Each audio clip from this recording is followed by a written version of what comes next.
everybody, before you watch the video, make sure you follow the page, like the video, hope you enjoy.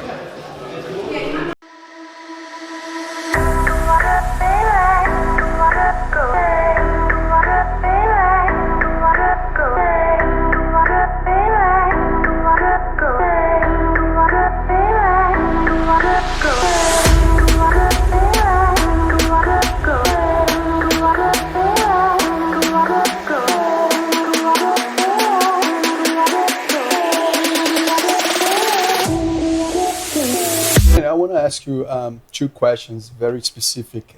So first of all, when a judo player transits to jiu-jitsu, he obviously have very great standing up game. You know, it's at home, and normally plays more at the top. You know what I mean? Good immobilizations. You know, the passing's fine, has a good balance, doesn't get sweep easy. So, did you also felt the same route was like? Was the hardest part for you in jiu-jitsu was actually the bottom, was actually guard? Yeah, so my judo coach is Irish, so he did majority of his own career in the UK, and then he moved to France. And I've been very fortunate and very my experience is quite unique in where, you know, Nuwaza? Yeah, but like, because like, you know, now judo players are exposed to a lot more like Ground wrestling stuff, and jiu-jitsu, whereas when I was growing up and I was competing, we weren't. It was very modern, Japanese style stand-up and traditional, and I was really lucky. Like, my coach had really good ground game, and I remember having a conversation with him when I, you know, started getting selected for things, and he was, you know, you're good here in Australia, but once you step overseas, you're a little fish. Like, there are going to be big dogs that are incredible, like, at everything, like groundwork, standing work. And he said, you want to be just as feared on the ground as you are standing. And yeah, that stayed with me. And I've always, every martial art, so even now in MMA, you know, I came in as the judo girl, and especially, like, you know, Ronda Rousey being one of the first females to make MMA, like, to be really well known in MMA. Everyone's like, you want to be like Ronda? I'm like, man, Ronda's incredible, but I don't want to be like Ronda. I want people to be like, man, this girl can punch too. Like, you know, I don't want to be one-dimensional. So yeah, I do think my groundwork is quite different to other judo players. Like, I did come with some. Like, I actually really like playing from my back. I don't like playing. I do play guard, but I do think I'm a little bit more diverse.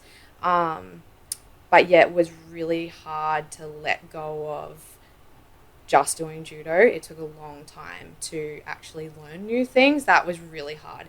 And because, you know, when you're good on the ground, like, people aren't going to let you necessarily, like, just learn something new. Like, you're going to have to work for it.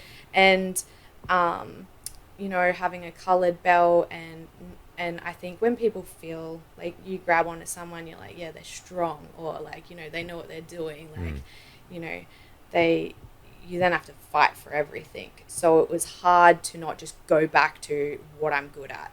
It's like, does that make sense? Yeah, like, so I kind of think you're saying that it's difficult to, like, when you have a competency in something else, it's really difficult to go straight back to, like, another skill where you're starting from, like, square zero with no, like, not that you don't have any skill there, but you're like, you know what I mean, you might be a business owner that has all this stuff here, and then you want to, you know, do some other type of business avenue, but, like, you have to, like, start again almost. And it's a really confronting kind of experience. Is that kind of what you're saying? Yeah, like, so I have a purple belt.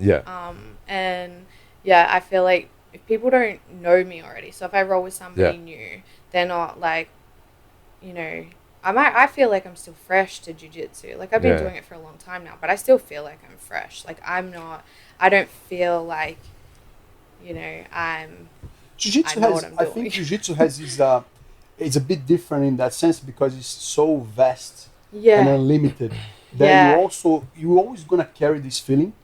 Like, I've been doing jiu-jitsu more than 30 years, and some days I wake up and I say, man, I don't know nothing. You know, like, and I always tell people, don't be worried about that. That's fine.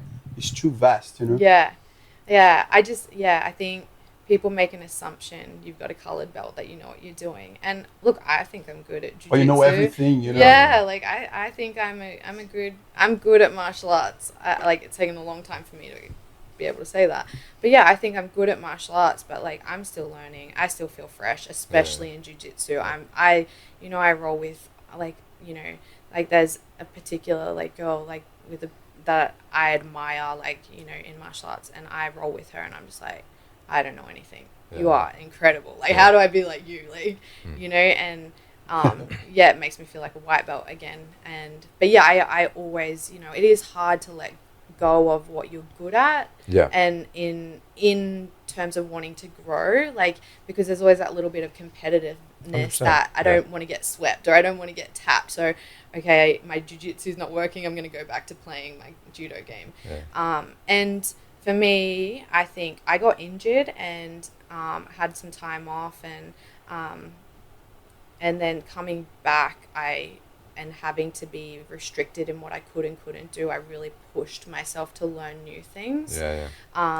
And because people were a bit more flexible in my training because they knew I was injured, I would then, develop new skills. Yeah, no, we've talked about this stuff a lot, and it comes down to like kind of people do this naturally, and they do it around attribute as well. So like somebody that's really strong, when they can't compete in a technical sense, they'll revert back to their strength. Yeah. Somebody that's really flexible will rely on that. Somebody that's really quick and agile will rely on that.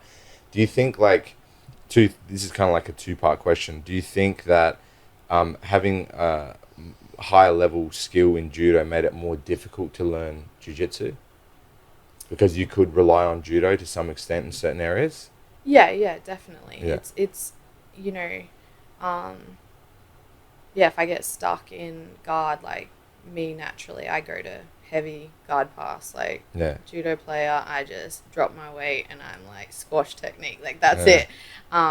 So yeah, like trying to let go and just learn new things is hard. Learning new things as an adult in anything is hard. Difficult for sure.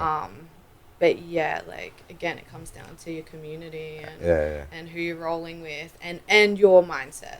And then like the second thing was with like you already coming from a situation where you're a black belt in judo, is that the type of thing that you're talking about with like people, you're a black belt in judo, so they have like a different expectation of you when they're training with you? Is that what you were meaning before about the difference in belt? Yeah, like if people know you and they know that you have a black belt, then there's an expectation. Yeah. But also, like you roll with people, when you grip on, you genuinely know if someone's like physically strong or if they kind of have a good balance, and you then respond to that. Like if I grip up with somebody and I can feel like they're a bit nervous and it's their first time, I'm going to respond differently to someone that grips on and they're coming for me. I think that mindset comes from being very high level though in judo. Yeah. I don't know if somebody that's like early stages of jiu-jitsu, if they're like a blue belt or a white belt, I don't think they'll be able to make that assessment. Yeah, maybe as well being female. Like I think that guys, I see, I've trained with different guys from different gyms that may grip up with an assumption because I'm a female, but then when you grip up and they're like, oh, hang on, she knows what she's doing. So like maybe like that. Like you don't get rolled like a white belt female that has never stepped on a mat before. They're like, okay, you know what you're doing. And they'll take. So you set the tone of the training. Is that what you're saying? I think so. I think whoever, both people are responsible for that. But